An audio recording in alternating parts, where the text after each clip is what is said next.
the brutality, the fists, the dogs, the being held down in water, in the swimming pool. They'd make us tread water for hours and hours. And if you were in the swimming pool and you touched the edge, he'd sit there with a stick and beat you over the head with it.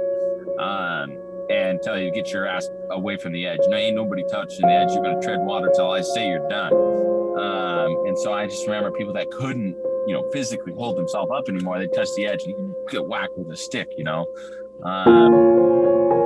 things that I don't like talking about very much, but this was my life for, from the age of 10 to almost 13 years old.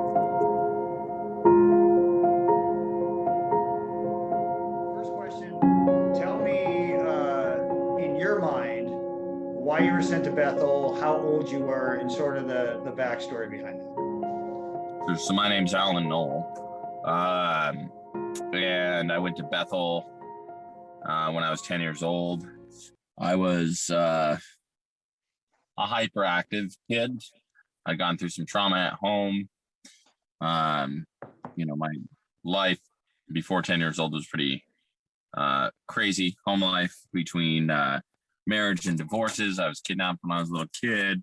And I went through some abuse as a child, physical and sexual. And so I was a little bit of I was a difficult 10-year-old, I'll say that. But I was not in trouble so much. Well, that's not true. I would get in trouble in school all the time. I was always mouthy,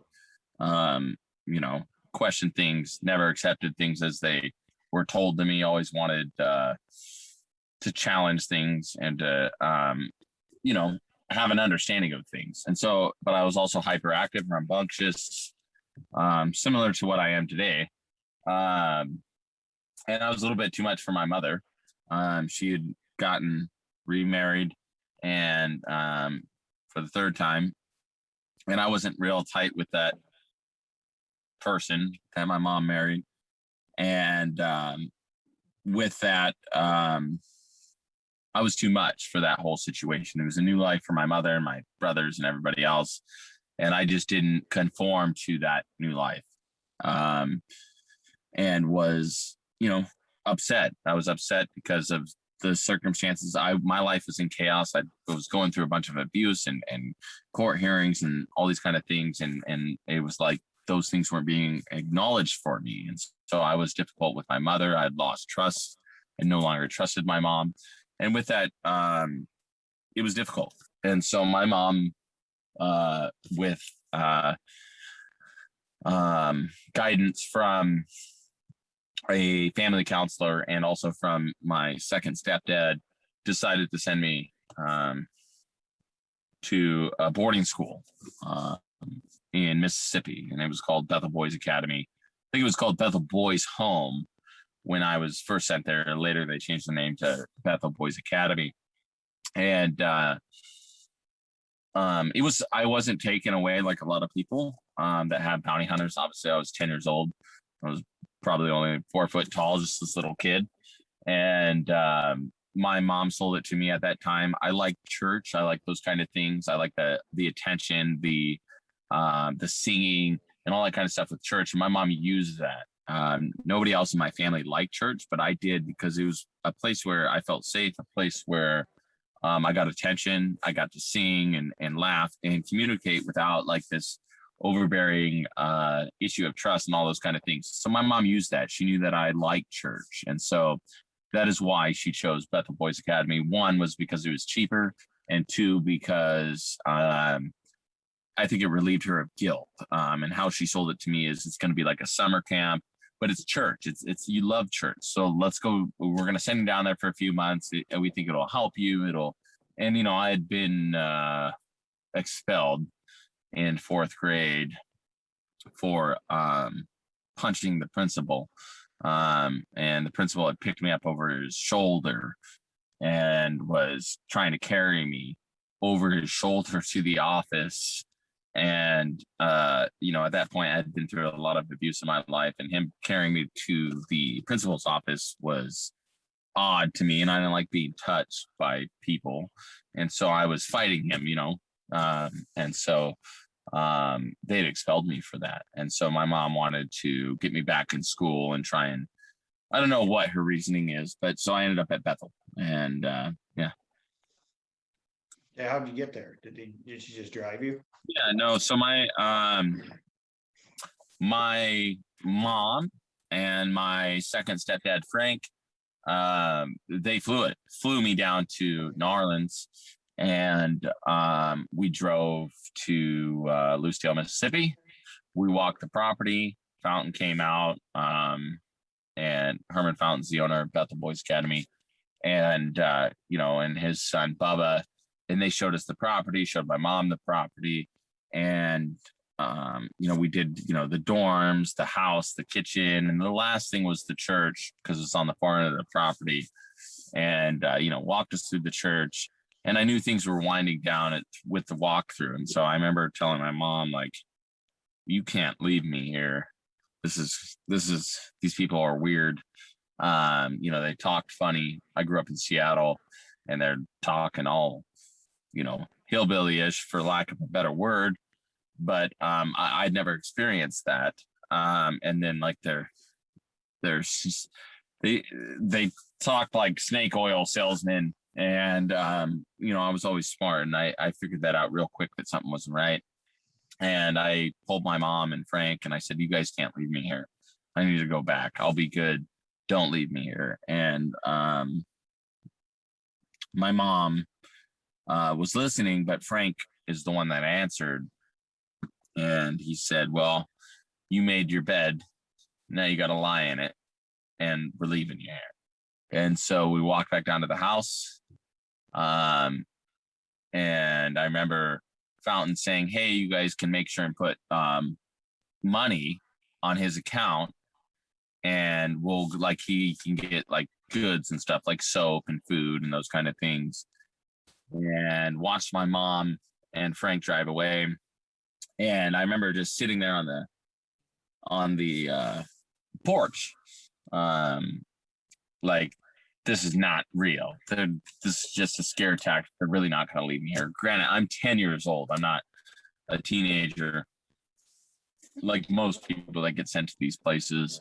And I remember there's this long straightaway before they make a right turn. And I remember just sitting there on the porch, and Fountain's like, come on. And I just stood there looking at the cars, and I'm looking for brake lights. I'm thinking that they're going to change their mind. This is not real. Brake lights never came on. They left, and there I was. And I stayed at Bethel for the next 2.5 years, and in programs for the next 5 years.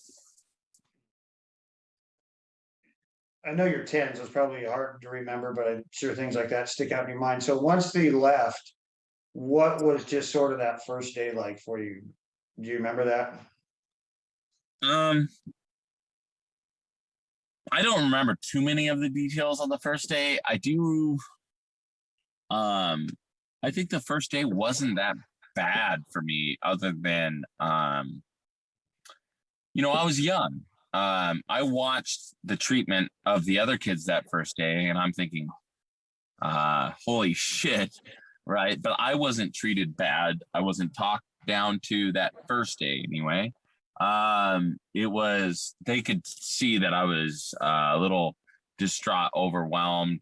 I didn't have like this huge discipline situation where they're yelling at me like a lot of the other kids that I saw come in over the years went through. I actually had it pretty easy, what my transition was. The ladies fawned on me, and looked after me during those, first few days. But I remember, sitting down there and then telling me, like, what you think and what throw it all away. You're going to adapt, you're going to adjust, and you're going to work, you're going to go to school, and you're going to do whatever we say, and there's not going to be any talk back. We don't want to hear anything. This is your new life. We own you. You can kick, scream, and do whatever you want, but it's not going to do you any good. It's only going to make it worse for you.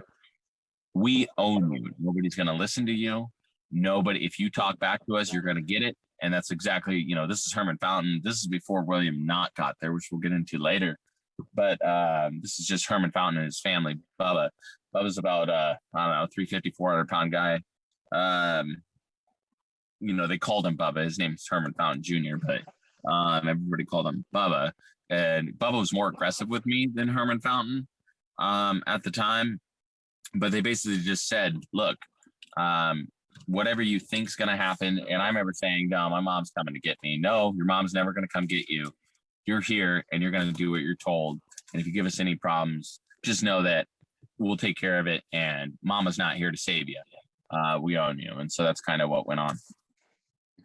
One thing too, I think is important. I'll ask you in a few minutes, just a transition between before Knott and then when Knott got there, and maybe also go into a little backdrop of who Knott was and in your mind why he got there. But before you do that, just tell me up into the point until Knott got there, what was just kind of like daily life like for you? What were some of the things that you went through? What was Bethel like when you first got there before Knott showed up? Yeah, when I first got there, Bethel was smaller from what it later was. Herman Fountain had the program shut down a few years before, and he had gone to prison for punching a cop during that shutdown where the kids were removed because of abuse. And now I didn't know any of that back then, but that's why the school was kind of smaller. We didn't have outsiders there. It was very small, kind of. I think we only had like, I would say 40, maybe 50 students there. We still had our own clothes. But we were required to, dress for church and those kind of things. But generally, I got there, late May, and school's over at that point down there.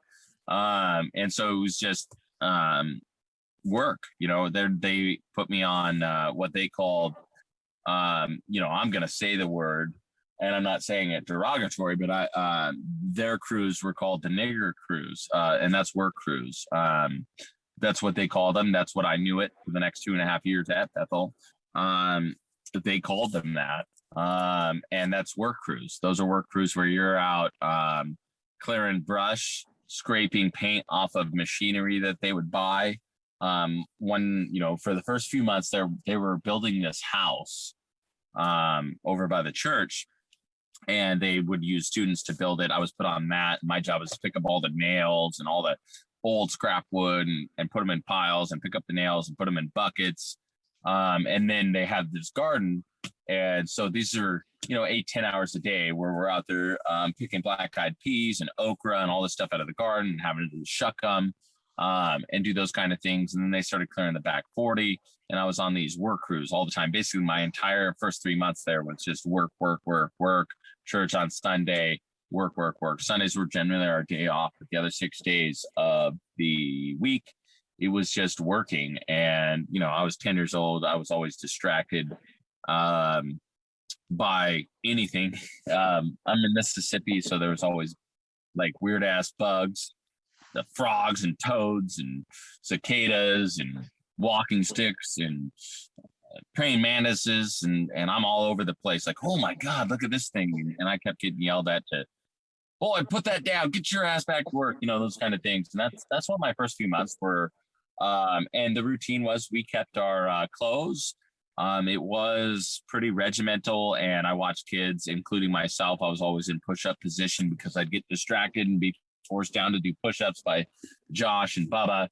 And but generally my first few months there was just being put on these work crews, and every day was this grind of going to work for 10 hours or so a day and doing these things at the home to make their property better and build homes that they were selling and do these kind of things. That was kind of what the first few months of Bethel that I remember was. I was pretty young, so what I remember during those first few months is actually small compared to once the transition happened. It was so traumatic that I pretty much remember all that stuff because of what happened later with the insanity that took place. Kind of makes the memory of the early months and the early days seem distant in my memory, that I don't remember it too much. Yeah. So talk about that. I know you're talking about Knott, and Me and you were there together before Knott got there, and I left right before Knott.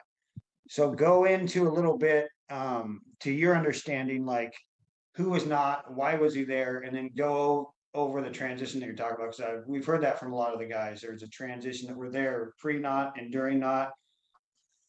Yeah, so it was a night and day kind of thing. I wrote about it in my book, Surviving Bethel. Some of the stuff I won't touch on during this, but others can check it out. But the reality is basically, I don't know the reasoning of why Knott came.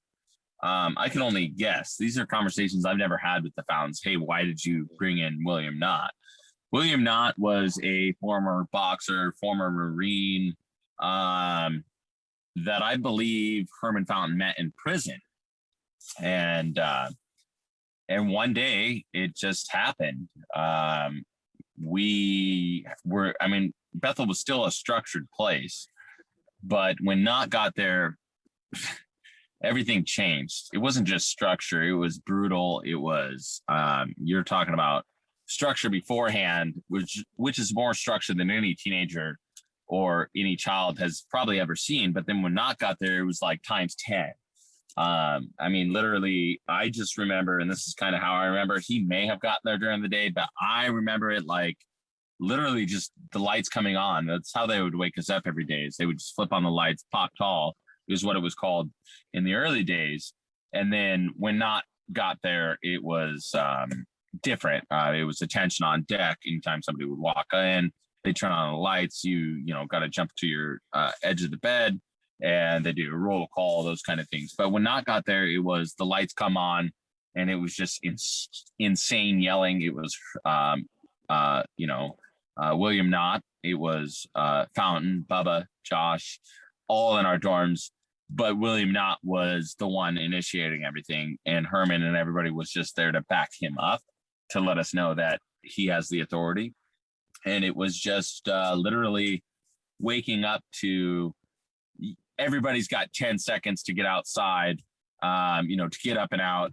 And I actually think it was more than 10 seconds. I think it was 30 seconds. I just remember him counting down. And I just remember waking up to like, what in hell's name is going on? And he's just yelling at everybody. And I remember him ripping somebody who didn't wake up out of the bunk and throwing him onto the floor. This is top bunk, and ripped him down and threw him down on the floor. I remember him saying that, and we had to go outside. And he kept saying formation. None of us knew what formation was at that time, because generally when we would march, it was in a line.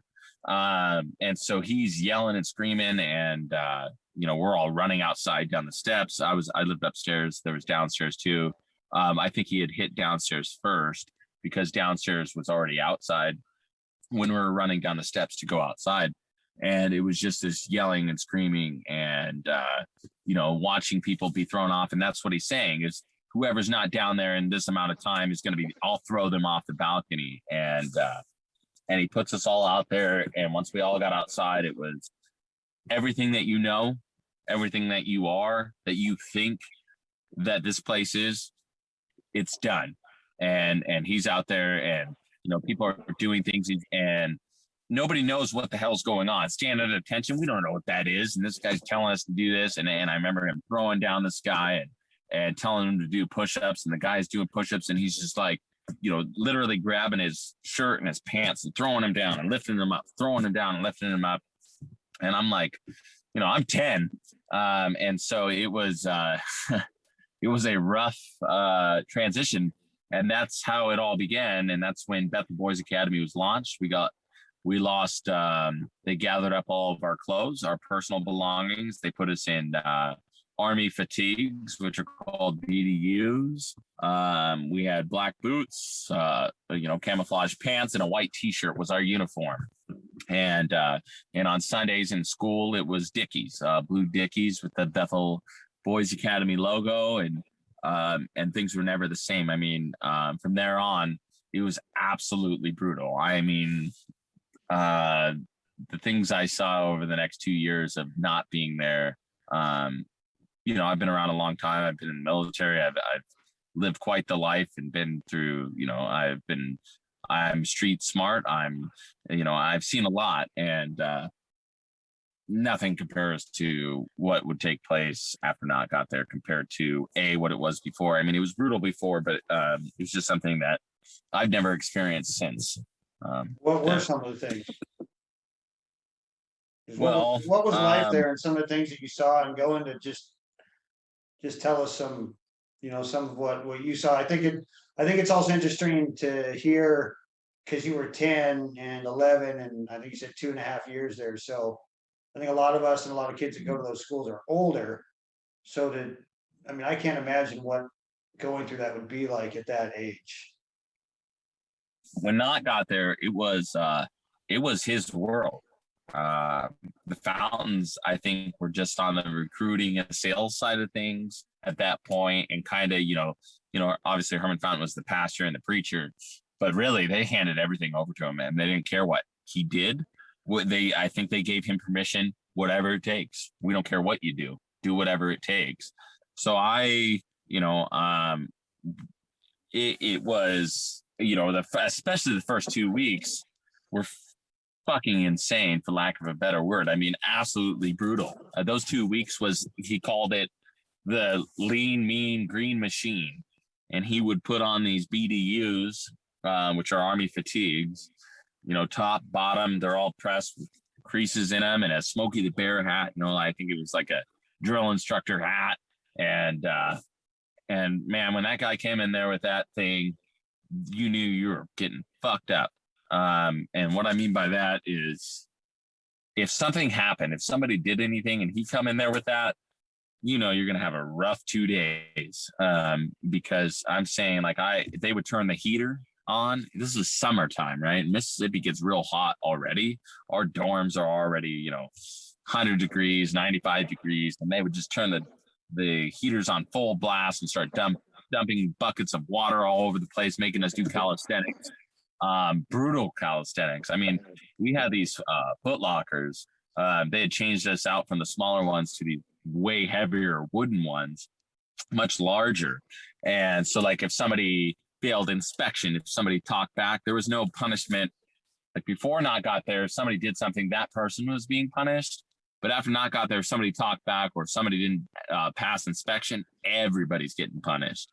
And then if 2 or 3, then he's going on this 2 or 3 day rampage, and that's turning on the heat, dumping buckets of water, making us duck walk all the way around or bear crawl and use towels and dump them out. And anybody that would reach muscle failure, he just started beating them. I mean, absolute, kicking them, punching them. I have so many stories that I could get into detail that happened to me.